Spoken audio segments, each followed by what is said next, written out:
जय श्री कृष्ण दोस्तों। श्रीमद् भगवद गीता का 10वां अध्याय विभूति योग नाम से जाना जाता है। इस अध्याय में भगवान श्री कृष्ण ने अपनी अद्वितीय महिमा, दिव्य शक्तियों और विभूतियों का वर्णन किया है।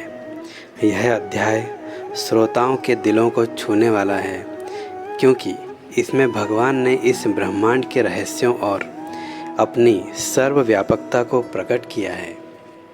भगवान श्री कृष्ण ने इस अध्याय में अर्जुन से कहा कि वे इस सृष्टि के मूल कारण हैं। वे कहते हैं कि सभी ज्ञानी, ऋषि और महापुरुष उनके द्वारा ही उत्पन्न हुए हैं। सृष्टि के समस्त प्राणी, चाहे वे देवता हो, मनुष्य हो या और कोई प्राणी हो, सब भगवान की शक्ति से ही अस्तित्व में आए हैं। यह सुनकर अर्जुन की श्रद्धा और भक्ति और अधिक गहरी हो जाती है और वह भगवान की महिमा को और अधिक जानने की इच्छा व्यक्त करता है। अर्जुन भगवान श्री कृष्ण से विनम्रता से पूछते हैं कि वे अपनी महान विभूतियों का वर्णन करें, ताकि वह उनके दिव्य स्वरूप को और अधिक समझ सके। अर्जुन की इस जिज्ञासा को देखकर श्री कृष्ण भगवान मुस्कुराते हैं और अपनी अनंत विभूतियों का वर्णन करना शुरू करते हैं। भगवान श्री कृष्ण कहते हैं कि वे सभी में हैं और हर चीज़ में उनकी उपस्थिति है। उन्होंने बताया कि आत्मा के रूप में वे समस्त प्राणियों में विद्यमान हैं। ऋषियों में वे नारद हैं, देवताओं में वे इंद्र हैं, पर्वतों में वे मेरु पर्वत हैं, जलाशयों में वे समुद्र हैं, वृक्षों में वे पीपल वृक्ष हैं, जानवरों में वे सिंह हैं, पक्षियों में गरुड़ हैं, मनुष्यों में वे राम हैं और सभी विद्याओं में वे आत्मज्ञान हैं।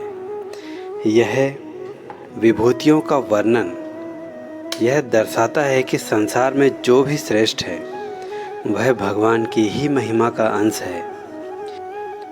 भगवान श्री कृष्ण इस अध्याय में कहते हैं कि उनका स्वरूप और उनकी महिमा इतनी विशाल और असीम है कि इसे पूरी तरह से जान पाना किसी के लिए संभव नहीं है। वे कहते हैं कि यह सारी सृष्टि उनकी एक छोटी सी विभूति मात्र है। उनका वास्तविक स्वरूप इससे भी कहीं और अधिक महान और अद्वितीय है।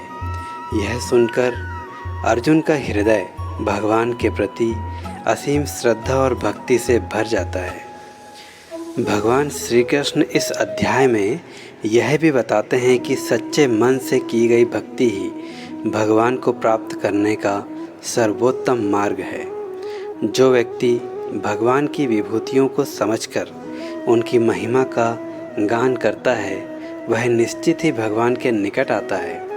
वे कहते हैं कि जो भक्त उनके प्रति अटूट प्रेम और भक्ति रखता है, भगवान स्वयं उनकी रक्षा करते हैं और उसे हर प्रकार के भय और बंधनों से मुक्त करते हैं। 10वें अध्याय का सार यह है कि भगवान श्री कृष्ण ने अपनी अनंत महिमा और विभूतियों का वर्णन करके अर्जुन को यह सिखाया है कि संपूर्ण सृष्टि उनकी ही शक्ति का परिणाम है। उनकी महिमा को जानने और समझने के लिए भक्ति का मार्ग अपनाना चाहिए। यह अध्याय हमें सिखाता है कि भगवान की महिमा को समझना और उनकी विभूतियों का स्मरण करना हमारे जीवन को अर्थपूर्ण बनाता है। हमें यह समझने की ज़रूरत है कि भगवान हर जगह है, हर चीज़ में है और उनके बिना यह संसार अधूरा है। इस अध्याय के माध्यम से हम अपने जीवन में भगवान की उपस्थिति को महसूस कर सकते हैं और उनकी भक्ति में लीन हो सकते हैं। इससे हमें शांति, प्रेम और मुक्ति का अनुभव होता है। श्रीमद् भगवद गीता का 10वां अध्याय न केवल भगवान की विभूतियों का वर्णन करता है, बल्कि हमें यह भी सिखाता है कि सच्ची भक्ति और श्रद्धा से हम भगवान के करीब जा सकते हैं और उनके असीम प्रेम और कृपा के पात्र बन सकते हैं। जय श्री कृष्ण।